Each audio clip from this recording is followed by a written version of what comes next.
Everyone, welcome back to my new blog. তো আইবুড়োভাতে video তো already তোমরা দেখে নিয়েছো। এটা হচ্ছে বিয়ের দিন সকালে আমি একদম রেডি হয়ে গেছি, আর ওদিকে ও একদম রেডি হয়ে গেছে। এদিকে চলছে হচ্ছে ওই নান্দিমুখের সমস্ত রিচুয়ালস। মিশো বসেছে সমস্ত কিছু ওগুলো করার জন্য। আর তাই ভাবলাম তোমাদেরকে যেখানটা গায়ে হলুদ হবে সেই জায়গাটা কেমন সাজানো হয়েছে একবার দেখাই, যেটা ভীষণ সুন্দর লাগছে। তো আজকে হচ্ছে গায়ে হলুদ, আমরা এখানে এলাম সাজানোটা কেমন হয়েছে দেখাতে। তো সেটা দেখাচ্ছি, তার আগে আমি রেডি হয়েছি। আর কোথায় গেল? রেলা দিয়ে যাচ্ছে। রেলা কিসের রেলা তোর এত? হ্যাঁ কিরে? অনেক আছে। ওর রেলা হচ্ছে যে বলছে ও আর কেন বলবো না, ও আর কাকু চলে যাবে আগে ওখানে গায়ে হলুদ দিন। ওরা ফিরবে না, এখন অনেকটা দূর, তো আমরা সে যাবো, আমাদের সাথেই ফিরবে। বলছি যে তুই যাচ্ছিস না, আমার সুবিধা হবে। যতই ঘুরি ওরা রাতে লাটাই তো আমার। এটুখানি আমরা সেলফি তুলি। আর এই যে পিছনটা খুব সুন্দর সাজিয়েছে। এখন রোদ্দুরটা আসেনি, রোদ্দুরটা বললে আরো ভালো লাগবে। তারপর তো এখানে টুটুন দাদা বসে গেছে নান্দিমুখের কাজে। আর ওদিকে আমরা চলে গিয়েছিলাম একটুখানি ব্রেকফাস্ট করতে, কচুরি আলুর দম, যেটা ভীষণ টেস্টি হয়েছিল। কারণ ওরা যেহেতু বেরোবে তাই একটু তাড়াহুড়ো ছিল। তারপর তো গায়ে হলুদের যে তত্ত্বগুলো সেগুলো নিয়ে কাকু আর ও বেরিয়ে যাবে, আর বাকিগুলো আমরা রাত্রিবেলা নিয়ে যাব। তো এখানে তারপর তো ওদেরকে বলছিলাম যে সব ঠিকঠাক নিয়েছে নাকি, ফোন, চার্জার, যেহেতু বিকালে ওরা ওখানে রেডি হয়ে যাবে। আর তারপর তো আমরা একটু চলে গিয়েছিলাম হচ্ছে টুটুন দাদার একটু শ্যুট করার জন্য। আমরা এখন এসেছি হচ্ছে পরেশনাথ মন্দিরে শ্যুট করতে। এই যে মন্দিরটা ভীষণ সুন্দর। কালকে আসার কথা ছিল আমার আর তন্ময়, কিন্তু তখন বন্ধ হয়ে গেছিলো।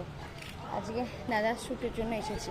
ওরা অলরেডি বেরিয়ে গেছে, এরপর গিয়ে তারপর ওখানে হবে হচ্ছে গায়ে হলুদ। তো চলো আগে ফটোশ্যুটটা হয়ে যায়। তো এদিকে তো চলছে ফটোশ্যুট। আমি কালকে থেকেই শুনছি যে এখানে পরেশনাথ মন্দির ভীষণ সুন্দর। আমি জানি না এর আগে তোমরা কোনোদিন এখানে কেউ এসেছো নাকি। জায়গাটা দেখে জাস্ট মনটা শান্তি হচ্ছে। এলাম ভালো হলো, কালকে বন্ধ হয়ে গেছিলো যখন আমার আসার কথা ছিল। একবার চলো পুরোটা ঘুরিয়ে তোমাদের দেখাই ছোটো করে। টুটুন দাদার কাছে তো পরেশনাথ মন্দিরের গল্প আমি অনেক শুনেছি, তন্ময়ের মুখেও শুনেছি, কিন্তু জায়গাটা যে এত অসম্ভব সুন্দর সেটা ভাবতে পারিনি। অ্যাকচুয়ালি টুটুন দাদার বিয়েতে গিয়ে তন্ময় আমাকে বলেছিল যে চল একটু ঘুরে আসি, কিন্তু আইবুড়ো ভাতের দিন যেহেতু একটু টায়ার্ড হয়ে পড়েছিলাম আর একটু তাড়াতাড়ি বন্ধ হয়ে যায়, তো তাই যাওয়াটা হয়নি। বিশ্বাস করো, আমি মুখে বললে তোমরা বুঝতে পারবে না জায়গার সৌন্দর্যটা। তাই যদি কেউ যেতে চাও অবশ্যই চলে যেও সাহিত্য পরিষদ জায়গাটার নাম, সেখানে আছে পরেশনাথ মন্দির। গুগলে তোমরা অবশ্যই পেয়ে যাবে ম্যাপেতে। তো আমি তো বলবো একবার প্লিজ গিয়ে দেখে এসো, ভীষণ ভীষণ ভীষণ ভালো লাগবে। আমার ইচ্ছা আছে বাপি মাকেও একবার ওখানে নিয়ে যাব। আর যদিও আমি বেশিক্ষণ থাকতে পারিনি, কারণ ওখানে শ্যুট চলছিল, আমাকে ওখানে একটু দরকার ছিল। তাই আমি যতটা পেরেছি ক্যাপচার করেছি তোমাদেরকে দেখাবো বলে, আর অবভিয়াসলি মা বাপিকেও দেখাবো বলে। এত সুন্দর গেলে এত ভালো লাগবে, এত সময় কাটবে, মুখে এটাকে ডিসক্রাইব করা যাবে না। তো প্লিজ তোমরা একবার অবশ্যই যাও সাহিত্য পরিষদের এই পরেশনাথ মন্দিরে। তো তারপর তো এদিকে টুটুন দাদার গায়ে হলুদের শ্যুট চলছে, এই যে স্লো মোশনে যে ভিডিওগুলো করতে হয়। তো তারপর সেগুলো করে আমরা চলে আসি গায়ে হলুদ যেখানে হবে সেখানে। আর আমরা যতক্ষণ ওখানে গিয়েছিলাম শ্যুট করতে, সেই ফাঁকে আর একবার ওরা গিয়েছিল জল সইতে।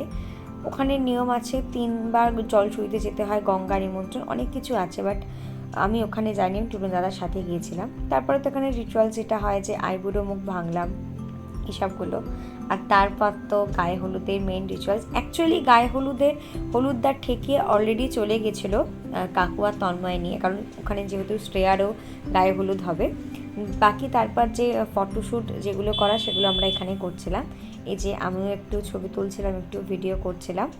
আর তারপর তো ছবি তোলার জন্য এখন ওই যেভাবে জল টল ঢালতে হয় আর প্রচণ্ড ঠান্ডা জল ছিল, টুটনাতে যথেষ্ট কষ্ট হচ্ছিলো।